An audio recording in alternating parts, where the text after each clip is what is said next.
یہ سارے کام تو شداد اور فرعون بھی کرتے تھے، تو کیا آپ ان جیسے ہیں؟ قرآن کی آدھی آیت کا سہارا لینے سے دین مکمل نہیں ہوتا،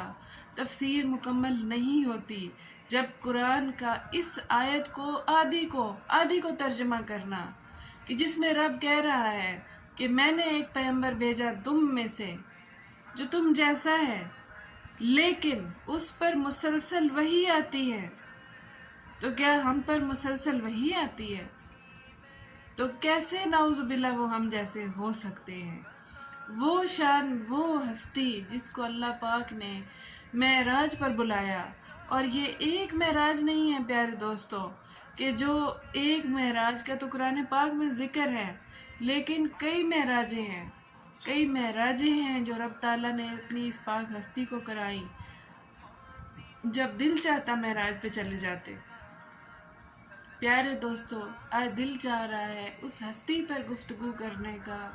کہ جس کی گفتگو کرنے کے لیے میرے پاس نہ تو عقل و دانش، نہ فہم و فراست، نہ علم ہے، نہ ذوق، نہ زبان میں اتنی طاقت کہ اس ہستی کی ذات کی شان بیان کر سکوں کہ جو لائق صلوات ہستی ہے،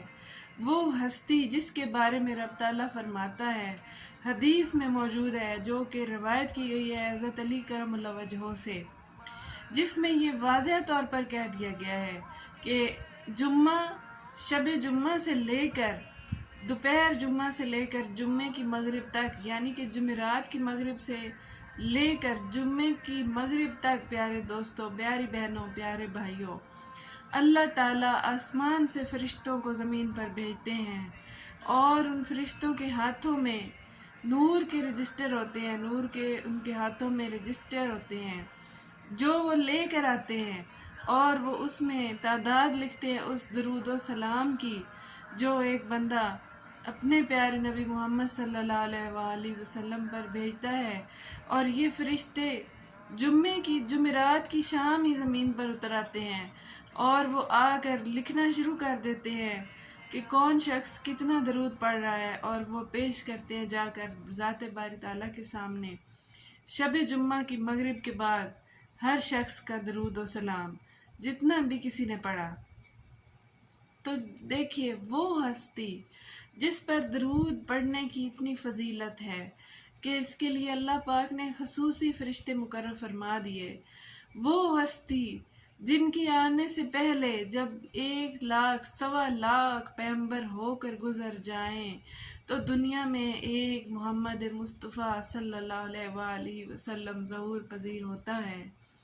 وہ ہستی جس کے بارے میں ہر نبی نے آنے کی بشارت دی، وہ ہستی جس پر ہر نبی نے درود بھیجا، وہ ہستی جس نے معراج کی رات جس کے پیچھے تمام انبیاء صف بصف قطار در قطار کھڑے ہو کر انہوں نے اس پاک ہستی کے پیچھے کھڑے ہو کر ان کی امامت میں نماز پڑھی، نوافل ادا کیے اور ان کی تعریف بیان کی۔ نبی آتے رہے، جاتے رہے، اپنے حصے کا کام کرتے رہے، اللہ تعالیٰ کی پہچان کراتے رہے، لیکن جب کوئی نبی جانے لگتا تو کہتا ابھی دین مکمل نہیں ہوا، ابھی بات مکمل نہیں ہوئی، ایک نبی آنے والا ہے، ایک امت آنے والی ہے جو افضل الانبیاء ہے، جو ہمارا سردار ہے، اور ان کی امت جو ہے تمام امتوں کی سردار ٹھہرے گی، وہ ہے نبی خاتم النبیین محمد مصطفیٰ صلی اللہ علیہ وآلہ وسلم کی ذات پاک، کہ جن کی شان میں پورا قرآن قصیدہ خواں ہے، جن کی شان وہ شان کریمی ہے کہ جس جگہ جبرائیل کے پر جلتے ہوں اور وہ جواب دے کہ یہاں سے نور الہی شروع ہوتا ہے اور اس سے آگے میرے آقا میں نہیں جا سکتا، میرے پر جل جائیں گے نور کی تجلی سے، وہاں میرے آقا جوتی سمیت معراج کرنے چلے جائیں، اور میں تو یہ کہوں گی کہ تمام کائنات میرے آقا کی جوتی کے نیچے تھی اس رات جس رات آپ معراج پہ تشریف لے گئے۔ سواریاں بدلیں اور سواریوں کی ہمت ختم ہو جاتی، جہاں تک آپ کو جانا تھا اس تک جانے کی استطاعت نہ تھی سواریوں میں، کئی سواریاں بدلیں، اور پھر اس کے بعد جب آپ تشریف لے جاتے ہیں تو رب تعالیٰ آپ سے ملاقات فرماتے ہیں۔ اس ہستی کے بارے میں پیارے بہنوں اور پیارے بھائیوں، قرآن کی اس آیت کا آدھی آیت کا ترجمہ کرنے سے پورا مفہوم حاصل نہیں ہو جاتا کہ وہ ہم جیسے تھے، اور ضرور اصلاح کیا کیجئے، یہ آپ کے اوپر فرض بنتا ہے۔ جو شخص جتنی طاقت رکھتا ہے، جتنی استطاعت رکھتا ہے، جتنا علم رکھتا ہے، جتنا ذوق، شعور، فہم و فراست رکھتا ہے، اتنا وہ ذمہ دار ہے۔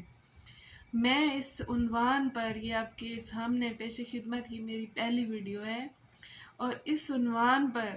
میں مطالعہ کر کے آپ کے سامنے مزید ویڈیوز پیش کرتی رہوں گی، تاکہ آپ کے اور میرے ناقص علم میں اضافہ ہوتا رہے، ہم اپنی اصلاح کرتے رہیں، اور اللہ پاک ہمیں اس پر عمل پیرا ہونے کی بھی توفیق عطا فرمائے۔ جزاک اللہ۔